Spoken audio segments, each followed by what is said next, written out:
Hi Libra, welcome po sa ating channel at ito ang inyong daily vital reading for January 5, 2025.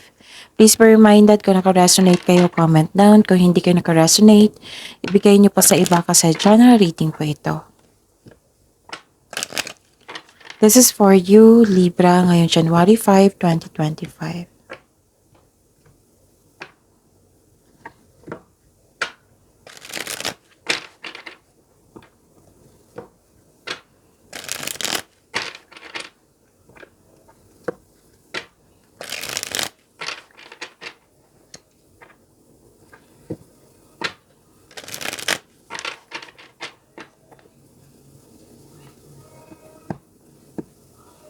This is for you, Libra, ngayong January 5, 2025.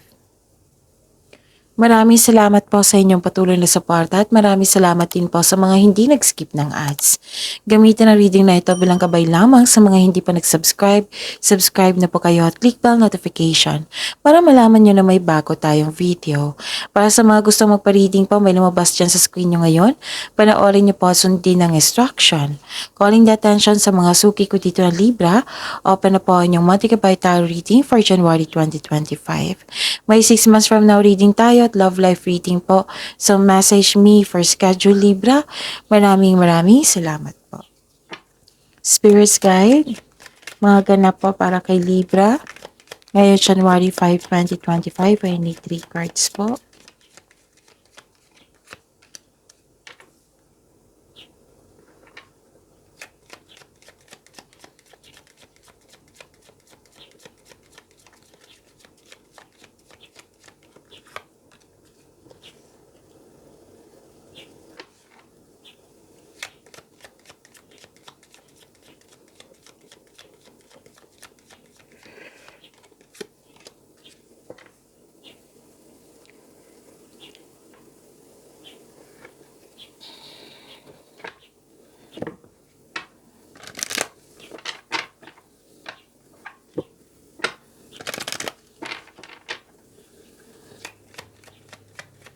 Spirits guide, mga mensahe po para kay Libra ngayong January 5, 2025.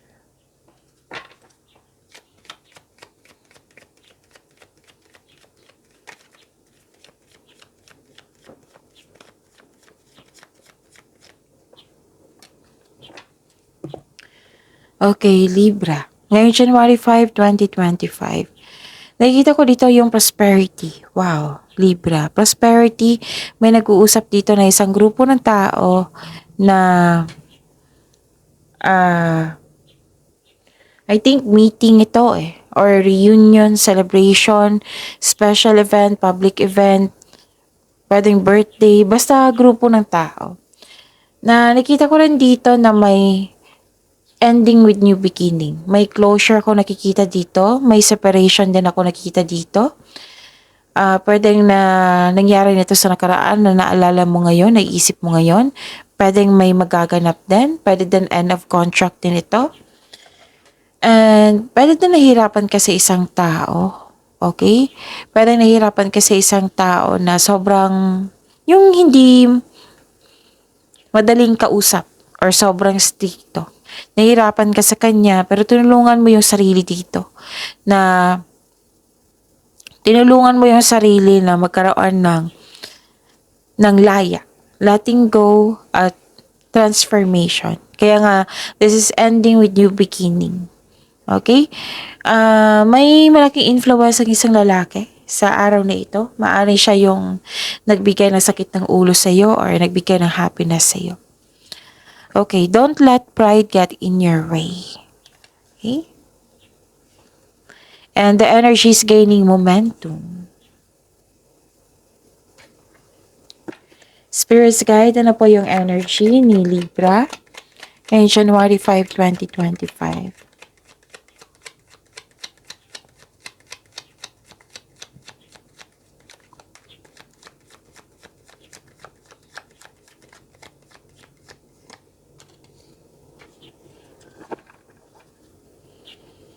And the clarification of this card po.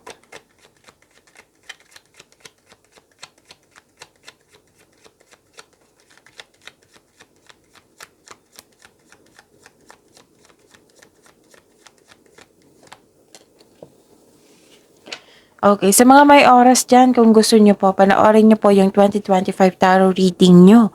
Buong taon po iyon, 12 months kabay tarot reading. Bawat buwan, may love, career, and money reading. So, hanapin nyo po sa channel natin at scroll down nyo lang po hanggang sa makita nyo po. At meron din tayong 3 video, money reading po iyon para sa inyong January 2025. Again, visit our channel, scroll down nyo lang po hanggang sa makita nyo po. Panoorin niyo po kung gusto niyo po. Kung may narinig kayo or may nakita kayo repeating message, meaning to say, pinupush ng cards niyo yan, kasi ang ilan sa inyo hindi pa binigyan ng atensyon. Na kung maaari din po, bigyan niyo po ng solusyon at aksyon. Remember, Libra, at the end of the day, alam mo na ikaw lang taong may kakayahan at responsable na gumawa ng sarili mong katotohanan at kinabukasan. So, ano yung energy ni Libra? Nanindigan ka dito. Naging honest ka sa iyong sarili. Nanindigan ka sa iyong desisyon. May pagpasya. Okay? Magaling kang gumawa ng desisyon. Ang taas ng energy ng isang single parent dito. Okay? Manindigan kayo para sa iyong mga paniniwala. Focus on your logical at katwiran kaysa sa umasa sa inyong emotion. So, this card asks you to use your intuition para gabayan ka, sa susunod na hakbang. Okay? So, kung hindi nyo alam kung paano mag-connect sa inyong intuition, i-search nyo po sa Google on how to connect to your intuition kasi maraming paraan po yan. Okay? Yun. Gagawa ka ng diskarta dito, Libra. Nakikita ko rin dito na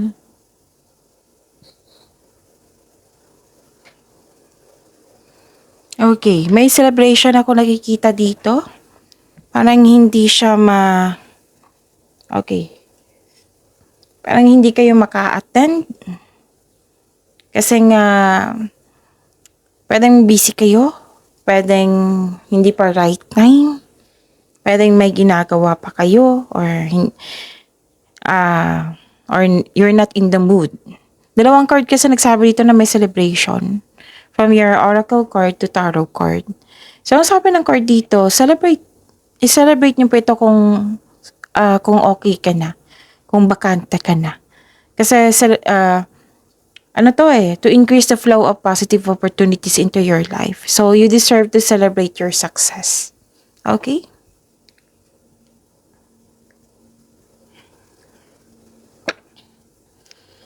Spirits guide, career and money po ni Libra ngayong January 5, 2025.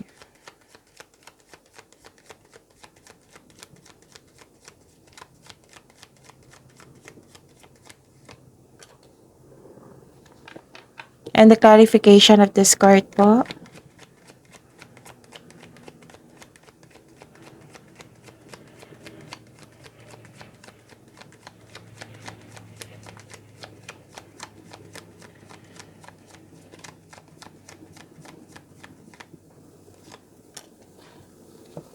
Okay, so career and money nyo po. Nakita ko dito na nagkaroon po ng you're slowing down and nag-exercise ka sa patience mo, nagbigay ka ng pasensya. Pwede nagkaroon ng delay po. Delay, maraming dahilan yung delay ha. Pwede delay sa hinihintay nyo.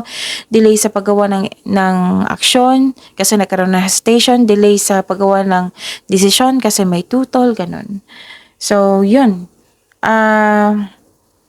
This delay or divinely time. Okay? Divinely time to highlight an important realization. Something you need to recognize bago ka magpatuloy sa iyong gawain. So, huwag kayong mag-focus sa delay na iyan. Make yourself busy.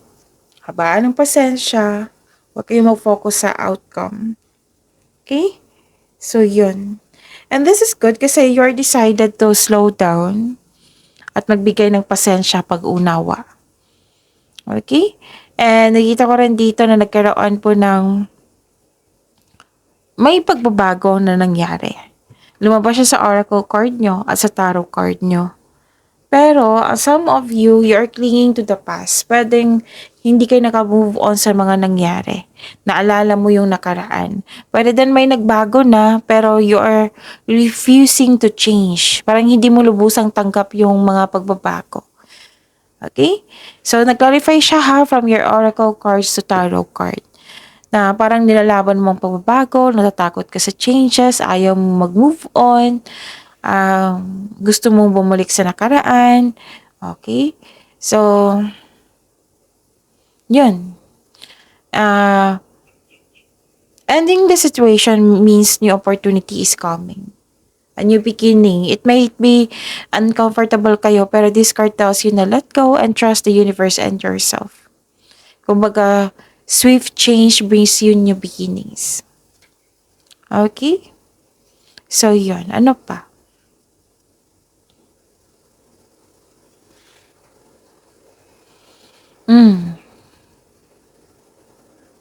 Pero dun sa paggawa to ng desisyon ha, na nagkaroon ng delay. But at least at the end of the day, parehas kayo na Gemini na nagbigay ng pasensya. Parang naiinip kayo dito. Pwede din na nahirapan kayo sa paggawa ng desisyon. Ano to kailangan ng aksyon. Kailangan ng pagtanggap sa pagbabago. Kasi itong pagbabago na ito is necessary.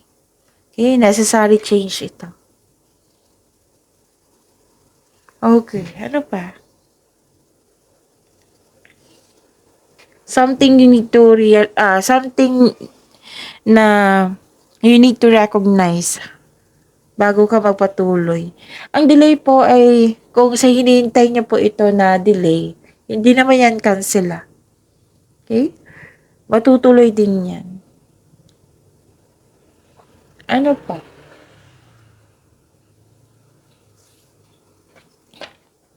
Spirit's Guide, Love Life, Self-Love, Partnership, and Romance ni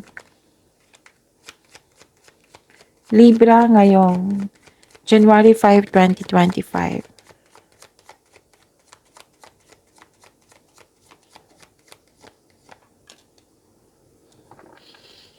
And the clarification of this card po.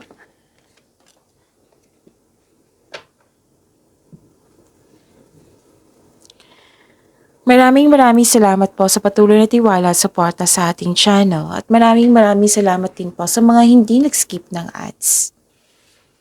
Okay. May sama kayo ng loob dito sa isang tao. Self-doubt. Another delay card. Disappointment. Blame. Doubt. Na-stuck po kayo sa nakaraan. Nagkaroon ng delay sa mga plano in terms of future plans. Feeling mo na-trap ka and unable to progress without really understanding why. Actually, yung sinabi ng card nyo dito na para ma-overcome nyo ito, kailangan ng pagtanggap sa mga nangyari. This card advise you to accept and move forward. Move on. Kasi hindi na yun mababago yung nakaraan May nakita kong pagsisisi po dito. So, kailangan mong tanggapin na nangyari na ito. Lahat naman ng pagsubok ay may naiwang aral po sa ating buhay. Okay? You have to forgive yourself also. Libra. Huwag kayong mag-self-pity kasi nakakasama yan sa inyo. Lahat naman ng mga nangyari po, may naiwang aral yan. May wisdom message po. Yan yung sabi ko sa inyo parate na let go mo na yung nakaraan. Yung mga nangyari. Kunin mo lang yung learnings mo sa pagsubok na iyan. Learnings. Wisdom message sa mga nangyari. Para magkaroon ng awareness. Para magiging careful ka next time. Yun So, kailangan ng pagtanggap dito at pag-move forward. Para magkaroon po ng healing po. Okay? So, yun. Kailangan ng pagtanggap sa pagbabago dito. Kasi dalawang card na po nagsabi dito na hindi nyo lubusang tanggap yung mga pagbabago sa inyong buhay. Hmm. Baka itong pangyayaring ito ha, na nahihirapan kayo sa pagtanggap, baka nang dahil sa pride niyan. Kasi may nakita ko ditong mensahe na don't let pride get in your way. Baka tungkol ito sa pride niyo po. So, listen to yourself. Yan yung sabi ko sa inyo, no? Kung self-pity to, wag talaga kayong mag-claim ng mga ganyan na self-pity na more on negativity. Wag kayong mag-claim ng ganyan. Kasi hindi yan nakakatulong. So, find an answer, find a solution kung paano makawala sa ganitong pagsubok na bibigyan mo siya ng solusyon. Para hindi na mangyari, para next time mag-iingat na kayo, maging wiser kayo. Okay? So, yun. Nakikita ko dito na sa mga single, may parating na partner na mabilis at posibleng bata pa sa iyo or youthful pa ang attitude. Para sa mga may relasyon sa buhay mag-asawa, yun yung sabi ko sa inyo kanina pa na may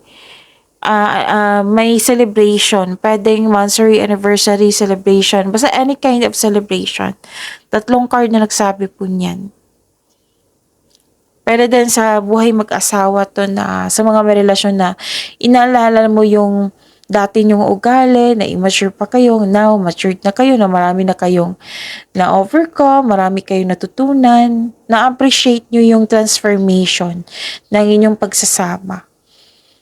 Kasi marami kayong natutunan sa inyong pagsasama. So, may hinihintay kayo yung mensahe, parating na po ito. Kasi nakikita ko dito, hinihintay nyo eh. So, parating na po ito. Don't worry. Tapos, wag po daw kayo magpadalos-dalos. Mag-ingat po daw kayo sa paggawa ng plano or paggawa ng desisyon. Kailangan ng konkretong plano po. Lalo na sa paggawa ng desisyon. Kasi kung magkakaroon ka ng konkretong plano, makatulong ito para mapalakas sa inyong confidence. Okay? Actually, excited ka dito. Kasi ano to eh, syempre may celebration, right? Excited ka rin kasi may, nakikita ko dito yung pag-evolve nyo, growth nyo. Basta may excitement dito. Yung excited ka. Pwede sa celebration or yung para pagyamanin po nyo pa yung relasyon nyo or sarili nyo. So, may parating na news na magiging excited ka. Okay? So, yun. Baka yung pumipigil sa inyo sa pag-move forward, ha? Baka pride nyo to. So, kailangan yung magbigay ng attention yan. Kasi pinupush ng cards nyo, eh. Okay? So, yun. Ano pa?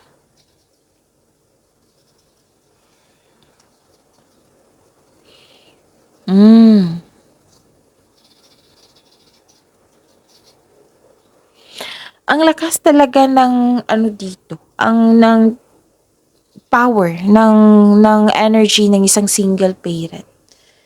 Maaring ito yung parating na partner mo or ito yung partner mo or may kausap ka dyan na single parent or kayo po ito. Basta ang lakas ng energy. Okay? Tapos kung kailangan nyo ng kausap, piliin nyo po yung tao na marunong makinig sa inyo. Yung wiser na marami ng experience sa buhay. Okay? So, yun. Tapos, gawa po daw kayo ng diskarte. Yun na, iwasan nyo lang mag-self-pity. Kasi may chances pa naman na para maayos mo yan. May solusyon sa inyong problema, na may parating na solusyon sa problema, may sagot sa inyong mga katanungan. Yung celebration, i-celebrate nyo po. Kasi, nakakabuti yan sa inyong energy. Yes. Pagyamanin niyo po yung blessings sa binigay sa inyo. Libra, see you tomorrow. Please like, subscribe, and click po button for notification para updated po kayo sa daily tarot reading natin. Maraming salamat.